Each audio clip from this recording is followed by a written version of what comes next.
start with the process. We start with the character concept. Right. So lead us through the table here, like how we get something done.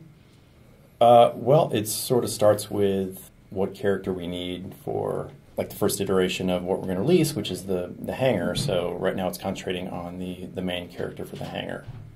So we have a concept artist sort of designing some things. Once that is approved through Chris and myself, then it goes to Mark to actually build it out using ZBrush and various tools. So usually what I do then is I will take the concept and just kind of do a rough block in, make sure that the size and the silhouette is correct. Something quick so I can usually show Chris Roberts and make sure that I'm on the right track. Because, you know, obviously from a concept to a 3D sculpt, there's always some issues that come up.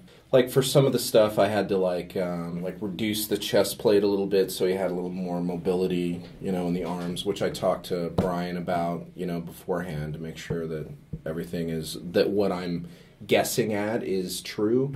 And like the way that the shoulder pads like fold in on each other is correct. It's more real world. It always happens in concepts where if you do it straight to the concept, it reduces mobility so much that when you put it in the game, it doesn't look right. So usually you have to either size things down or redesign them a little bit so that they work in real world.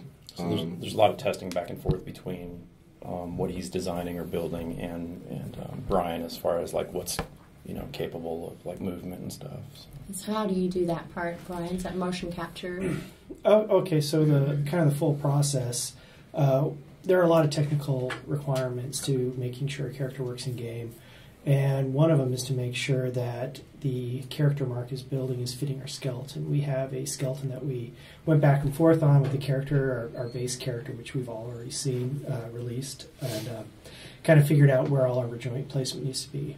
From now on, any character artist who builds a mill for our game now has to fit this in particular template.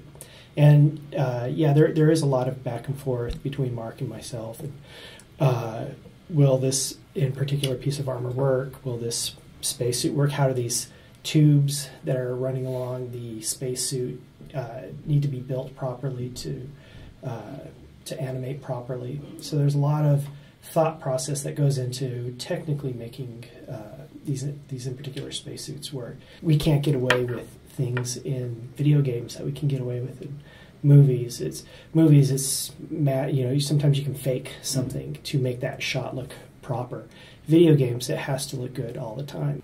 So once I have the character and he's skinned up and he's looking good and everything's been approved, the next step is to take a set of animations given to me, usually by design. They'll say, hey, we need these in particular animations.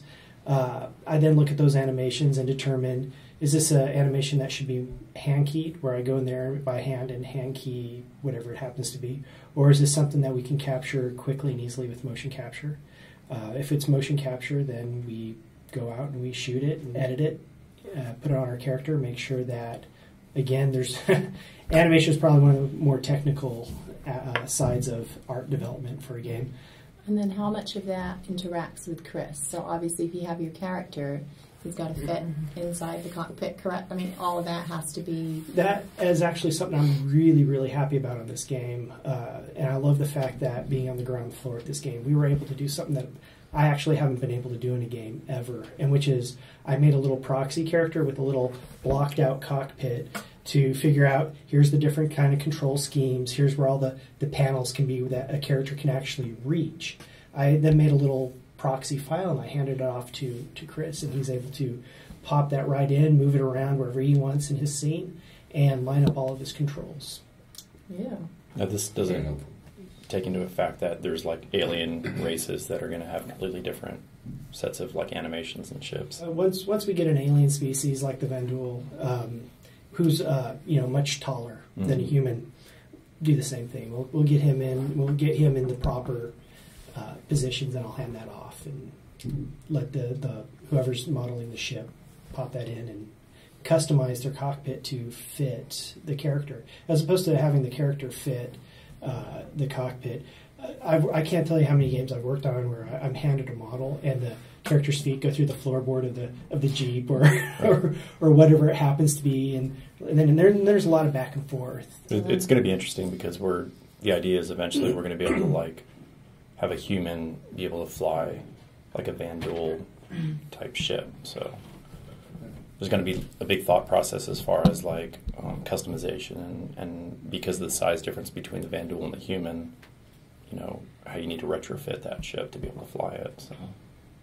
He's probably going to put wooden blocks on his feet. Wooden blocks. Assuming Right. like he's stealing his daddy's car. Booster seat. Right? Is that what's going to happen? Little lever to push the seat forward. Yeah. Or maybe there's two humans in it, and one works the levers on the bottom, Like the and the other. Indiana Jones. Yeah, the kid in Indiana Sure. Jones. Yeah. So then we've got the character, and then where do we go? Well, for me, like my interaction, like with the ship and Brian is, I pretty much model it out. I do some test animations, and then once it's to the point, we go back and forth to make sure everything works right. And then also for our ships, we also have another unique thing. We have a thing called hard points, which are interchangeable gadgets and equipment. So it'll be like weapons you can interchange or engines and stuff like that. On top of once I'm done with the ship, I have to go back. I basically go back and model those extra hard points, model and design them. So that's another extra step. And then the ship needs something to land on. Of course. And? So we built this landing pad. It's almost like a small level. Various small details for nernies and lighting and basically matching the scale of 300i. So that was Hey Jeff, what's a nerny? Okay. What is an earning? A small decorative detail that just helps bring a higher definition to the look of your model. And then finally, hangar. Mm-hmm. Is where we got to put all the ships. Yes. What would you like to know? So how many ships can go in the deluxe hangar? In the deluxe hangar, right now it's somewhere between 10 and 20, not entirely sure, because there's various classes of ships that go in there, everything from Constellation down to the Aurora, I guess. So whenever I get these specifications, I have to take that into account and say, all right, they have this much money going into this hangar, so it would be this big, and then here are these different set pieces that can be tiled and put into there. So on my end, for concept, I'm usually a very technical concept artist. Love very clear drafting, which I reference from my experience in the military doing the same thing, reading and writing blueprints and drawing up designs for structural materials when we would build stuff. Okay.